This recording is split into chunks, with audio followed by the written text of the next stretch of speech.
Good to Erev Shabbos. I hope you're having a good time and enjoying the day. Ready for Shabbos, the week of Balak and Bilam, the prophet, who decides to curse the Jewish people. But Hashem has another plan. Instead of cursing them, He blesses them not once, not twice, but 3 times. And one of the most famous verses that Bilam says, although Bilam speaks about, it's the first place you read about the prophecy of redemption, of the Messianic era. It all comes from Bilam.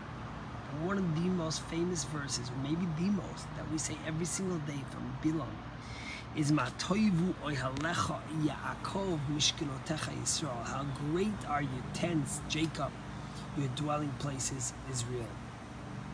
The question is like this: why does he repeat it? So Rashi tells us that the reason why he says it was because the Jews, when they dwelled in the desert, their tents, they didn't have the tent was closed on 3 ways, and it was open on the 4th way. On the 4th side was open, but they didn't have the openings face each other, so they gave each other privacy. But he's repetitive. He says, "How great are your tents, Israel? Your dwelling. How great are your tents, Jacob? Your dwelling places, Israel." Why does he say it twice? And why does he once say Jacob and once say Israel? What's going on here? The answer is like this. There's many discussions about it, and there's many opinions about it, but I want to give you something that I found inspiring. Ohel means a little tent. Mishkenotecha means a dwelling place. Tell us the rabbi that Ohalecha goes on our homes. Mishkenotecha goes on our shuls, on our community centers, on our yeshivas, on our schools. You see, we need both to be the Jewish people. We have our homes, the spirituality, the holiness that we bring into our homes, and then we have our shuls.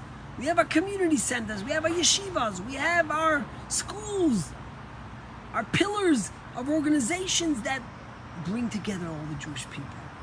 And the question is, which one's more important? And of course, the answer, Bilam tells us, is that we need both. Matobo alecha Yaakov, how great he attends Jacob, and how awesome are your dwelling places, Israel. You see, both of them are important, but the reality is that Judaism starts at home. What does he say first? Matovo alecha. How good are your tents? Then he goes on to your dwelling places, to your shuls, to your schools, to your yeshivas, to your mikvahs, because if we don't have homes that are wholesome, if we don't have alecha, our tents, our homes, our families, if they're not whole, if they don't feel loved, if they don't feel the connection to Judaism, we can't go on to the shuls, we can't go on to Mishkenotecha. Jacob, first he was Jacob, and then he became Israel. Matov alecha Yaakov. You can't be Yisrael. You can't have a dwelling place unless first you have a home. You can't be a leader of a community unless first you focus on your home. And besides, Judaism starts at home. The most important and dear place of what it means to be a Jew is in your home.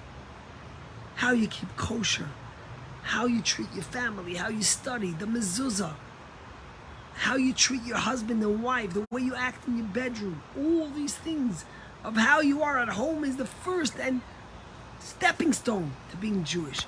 And that's why Bilam said, Matovo alecha Yaakov, how great are your tents, Israel.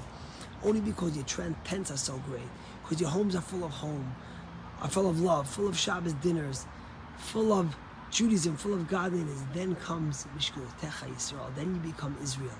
Then you could be a leader. After Jacob focuses on his home, on her home, on their home, then they become Mishkenotecha Yisrael. Then you become a leader as Israel became, and you build shuls and you build communities. So my friends, we're getting ready to celebrate Shabbos. Remember what Bilam said, the greatest blessing of the Jewish people is Matova alecha Yaakov, that first Jacob built homes. He built homes full of love, homes full of Judaism, homes full of godliness, full of spirituality, homes where our children, our parents, and ourselves felt welcome, felt connected. And only then did he build Mishkenotecha Yisrael, did he build dwelling places, did he build magnificent edifices and buildings and community centers for the Jewish people to thrive as a community. That's our secret to success that Bilam teaches us. May we all go home this Shabbos and remember that as we sit with our family, and we sit with those that we love nearest and dearest, that they come first, and there are stepping stones to build Judaism, to build community, to build love. Shabbat Shalom.